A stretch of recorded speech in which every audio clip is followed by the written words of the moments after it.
Hi everyone, my name's Sophie Maxwell. I'm 27 years old and I'm from the UK.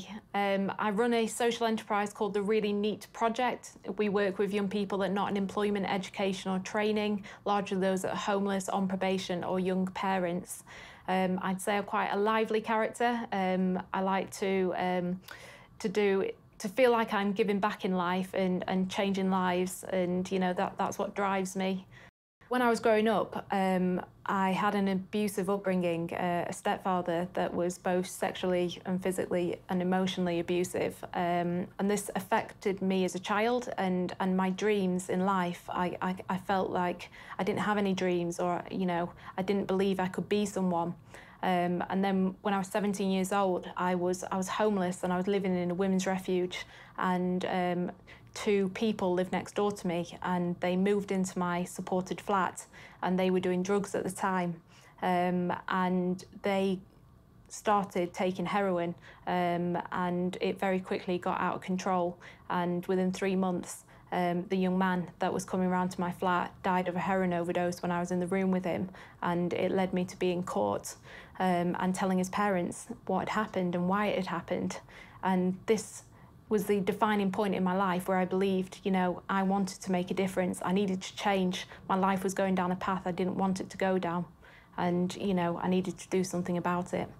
So the defining point in my life was when I was living in a women's refuge centre in a supported flat, and I witnessed the tragic death of a friend from a drug overdose. I had to stand up in court and tell his parents why this poor lad had lost his life. And I just remember thinking my life could have gone down two paths. I could follow him to death, or I could do something with my life. And a few days later, I walked into my local college and I asked them, please teach me. I want to learn. And there was an amazing tutor there at that point in time, and his name was Paul.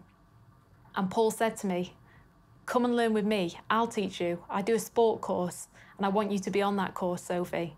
And I just remember thinking, this guy's amazing, I've got no qualifications and he's willing to take me on. And Paul used to come to the homeless hostels and pick me up, and he'd take me to the boxing ring. And I remember one day having this boxing match with Paul and punching him in the stomach and him screaming in pain. And I asked him what was wrong, and he told me he had stomach cancer. Paul spent the last 2 years of his life engaging with me and making me believe in myself. He lost his life before I graduated at college, but it was that one person that believed that I could make it to university, and the fact that he'd done this with the last 2 years of his life, what an exceptional person to be facing death and say, I'm not going to give up, I'm going to go out and help people and make them believe in themselves. And it was that one person that did that for me that made me think, do you know what, I can do it. What I would like to say to the politicians out there is that never write a young person off because of their circumstances. Politicians in the UK are pushing for young people to be into work. But how can a young person be in work if they've gone through trauma in their lives that have meant they've disengaged in education and not got the qualifications? We must understand the journey that a young person has gone through before we force them into making huge life choices like getting a job. We must take our time and be patient with these young people. And over time, they will change and they will make a difference to society and they will become successful. But we need to give them the time to do this and to overcome the difficulties and the trauma they've had in their lives.